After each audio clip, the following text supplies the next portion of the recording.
Pernah kebayang nggak sih harga emas di satu tempat anjlok, tapi di tempat lain malah terbang tinggi? Dan itu semua terjadi di hari yang sama loh. Nah, fenomena unik ini beneran kejadian di Indonesia dan bakal kita jadiin bahan obrolan kita hari ini. Yuk kita bedah bareng-bareng anomali emas yang sempat bikin banyak investor garuk-garuk kepala ini. Kedengarannya kan aneh banget ya, gimana ceritanya harga emas bisa jatuh dan meroket secara bersamaan. Tenang, kita bakal kupas tuntas misteri di baliknya. Jadi, gini ceritanya. Di satu sisi, harga emas batangan resmi itu turun. Tapi di saat yang sama, harga di salah satu retail emas terbesar di Indonesia justru naik gila-gilaan. Ini kan jadi sebuah paradoks yang bikin bingung siapa aja yang lagi mantau pasar. Oke, kita mulai dari kepingan puzzle yang pertama ya. Antam. Antam ini kan pemasok utama emas batangan di Indonesia. Nah, kalau dari sisi Antam, ceritanya itu soal harga yang lagi turun. Dan yang bikin makin seru, penurunan ini tuh kejadiannya pas banget sehari setelah harga emas Antam mencahin rekor tertinggi sepanjang sejarah. Gila kan? Jadi ya bisa dibilang ini semacam koreksi harga. Terus turunnya seberapa banyak? Lumayan loh, Rp48.000 per gram kalau dibandingin sama hari sebelumnya, cukup berasa turunnya. Jadinya, harga resmi per gram dari Antam waktu itu ada di angka Rp3.120.000. Coba deh ingat-ingat angka ini. Soalnya nanti kita bakal lihat angka lain yang, wah, beda banget. Dan ini nggak cuma harga jualnya aja loh. Harga buyback atau gampangnya harga kalau kita mau jual emas kita ke mereka, itu juga ikutan turun. Malah turunnya lebih gede dikit, Rp50.000 per gram. Jadi dari Antam, pesannya jelas banget. Harga lagi koreksi, lagi turun.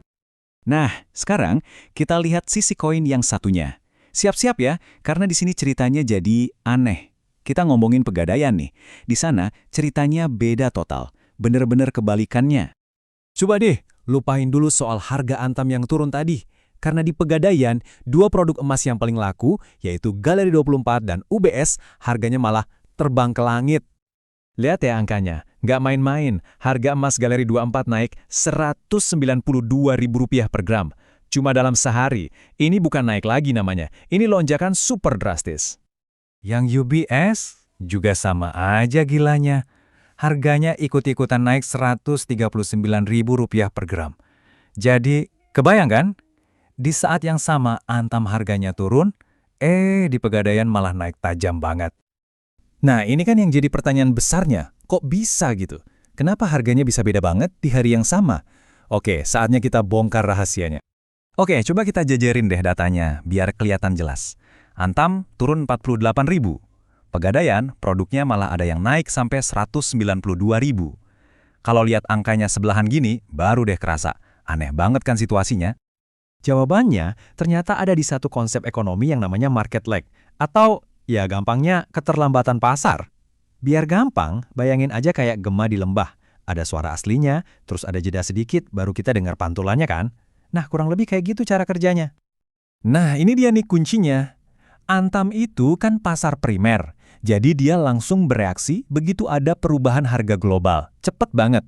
Sementara Pegadaian sebagai pasar retail, reaksinya lebih santai, lebih lambat. Jadi harga yang mereka pasang itu sebenarnya masih harga kemarin pas lagi ekor-ekornya. Singkatnya gini deh, harga di Pegadaian itu telat update. Mereka belum ngikutin harga yang turun hari ini, tapi malah masih ngikutin harga super tinggi yang kejadian kemarin. Jadi mereka itu lagi ngejar harga rekor kemarin, gitu ceritanya. Oke, sekarang kita udah ngerti kan kenapa harganya bisa beda? Pertanyaan berikutnya, terus untungnya buat kita apa? Buat Anda sebagai investor. Nah, ini bagian menariknya. Ternyata situasi aneh ini justru bisa jadi peluang. Banyak analis justru ngelihat penurunan harga di Antam ini sebagai kesempatan emas loh. Kesempatan buat apa? Buat ngejalanin strategi yang namanya buy on the dip. Apaan sih buy on the dip itu? Gampangnya gini, kita beli pas harga lagi turun. Sengaja nyari momen pas harganya lagi koreksi dari puncaknya.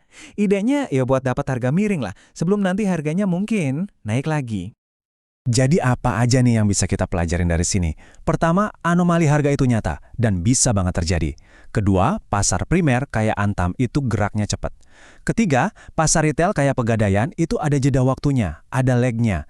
Dan yang paling penting, jeda waktu inilah yang bisa jadi celah atau peluang buat kita buat beli. Nah, sebagai penutup, saya mau lempar pertanyaan ke Anda. Sekarang kan udah paham nih soal market lag. Kalau suatu saat nanti Anda lihat lagi fenomena aneh kayak gini, apakah ini bakal jadi sinyal buat Anda untuk beli? Jawabannya ada di tangan Anda sendiri.